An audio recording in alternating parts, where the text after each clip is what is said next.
Bismillahirrahmanirrahim. Assalamualaikum warahmatullahi wabarakatuh. Perkenalkan, nama saya Hermita Putri Ayu dengan NIM 222020210. Saya kelas PKE jurusan Pendidikan Agama Islam.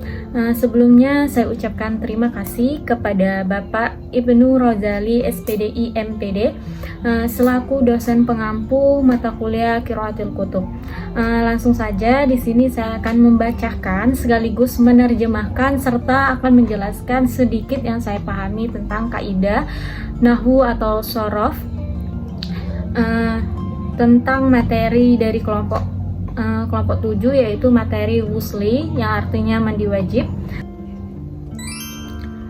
Wusli, makna wusli ta'mimu al-jasati bil ma'i tahuri wa qad amaranallahu bil wusli minal janabati faqala ta'ala wa in kuntum junuban fattaharu, yang artinya mandi wajib adalah membasahi seluruh tubuh dengan air suci yang mensucikan, dan sungguh Allah telah memerintahkan kita dengan mandi wajib dari keadaan junub.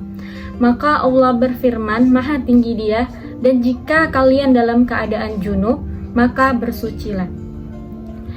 Baik, saya akan menjelaskan sedikit yang saya ketahui tentang kaidah nahwu dan shorof.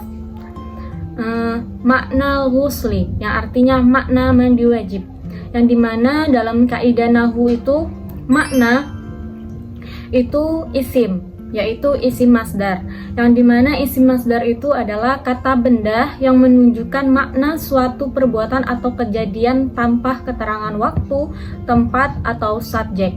Nah, dalam konteks ini, dalam konteks makna tadi, ma'rifah itu diketahui karena mudhof kepada isim ma'rifah setelahnya.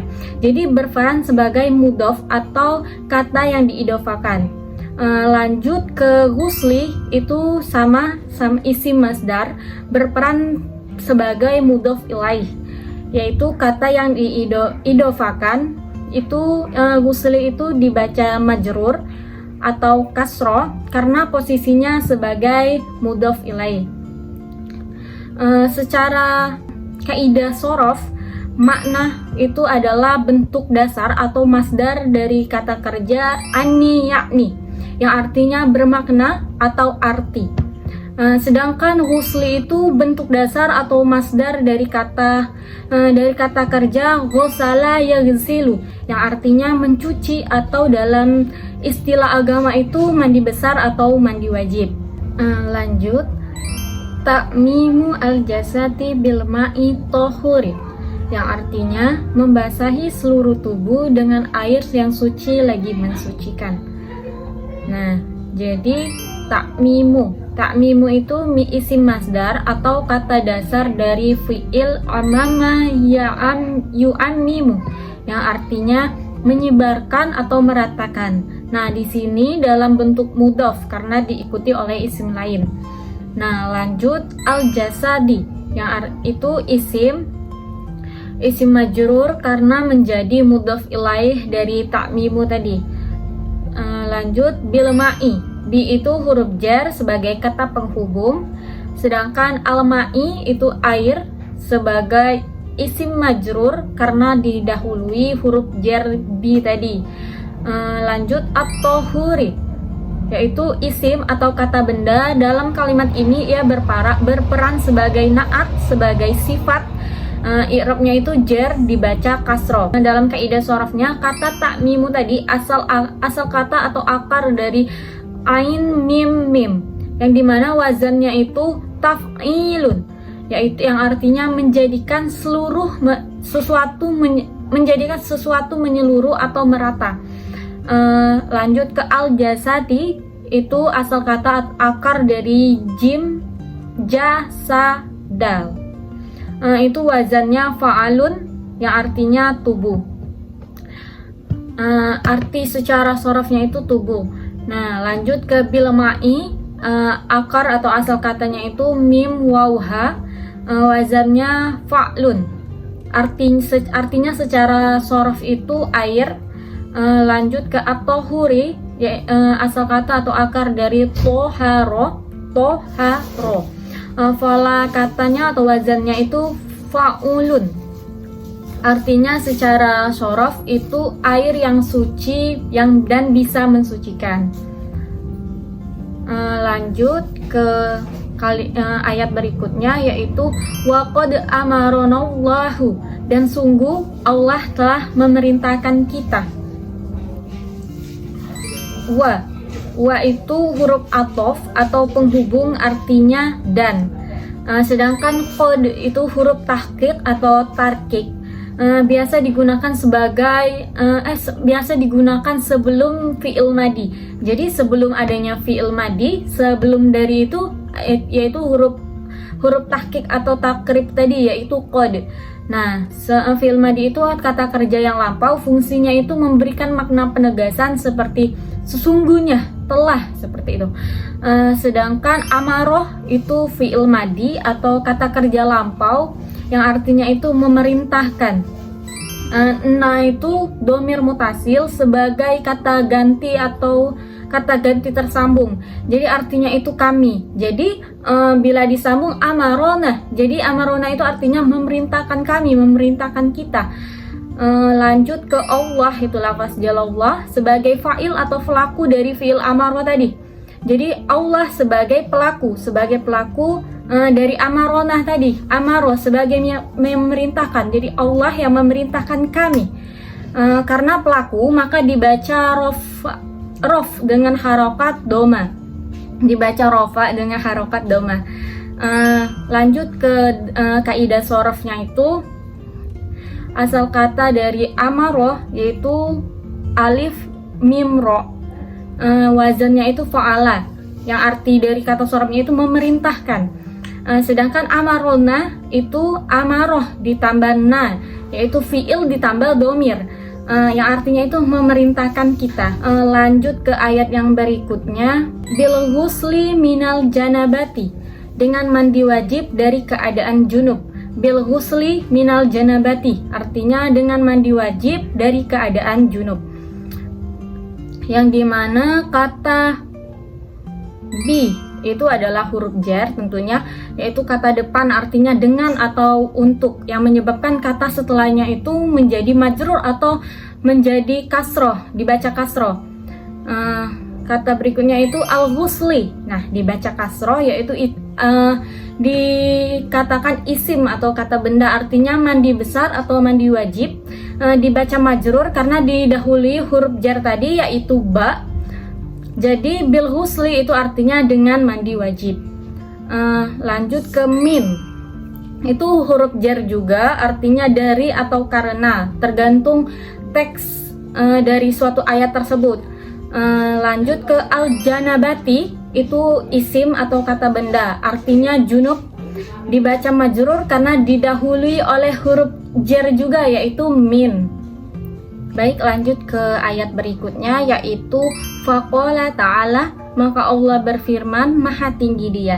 Fa itu huruf atof atau kata penghubung, artinya maka. Gunanya itu menyambungkan kalimat sebelumnya dengan yang sekarang. Sedangkan qola itu fi'il madi, kata kerja lampau, artinya berkata atau berfirman. Ta'ala itu fi'il madi, kata kerja lampau, dari kata ta'ala ya ta'ala, artinya maha tinggi.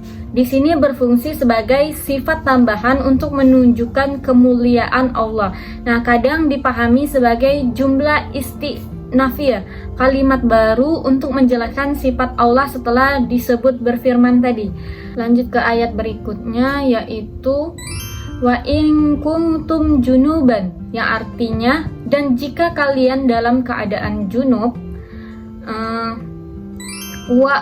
Wa itu huruf atof atau penghubung, artinya dan.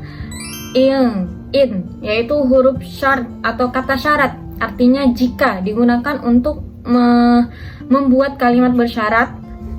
Kuntum dari kata dasar kana yakunu, artinya ada atau berada dalam kondisi.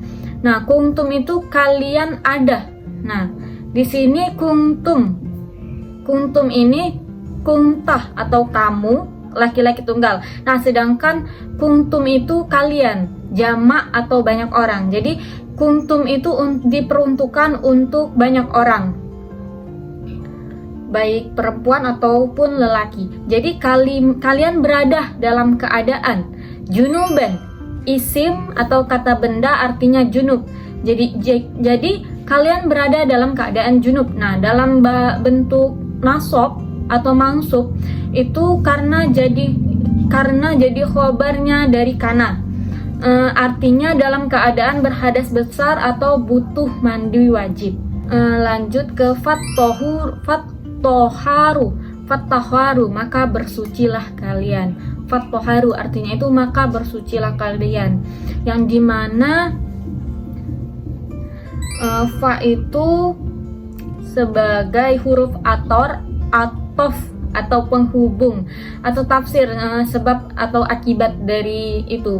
Artinya itu maka menunjukkan bahwa perintah ini terjadi setelah syarat sebelumnya. Kalau kalian junub maka gitu.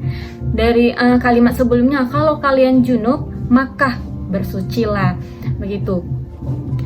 Jadi sedangkan at-toharu itu kata kerja atau fiil amar,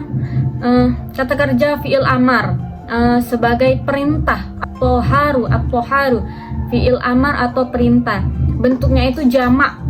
At-toharu yaitu jamak dengan mengartikan kalian, artinya bersucilah kalian, maka bersucilah kalian. Secara kaidah sorofnya, kata toharo itu asal kata dari toharo, nah itu pola tasrifnya tafa'alla, yang arti dari sorofnya itu membersihkan diri atau bersuci.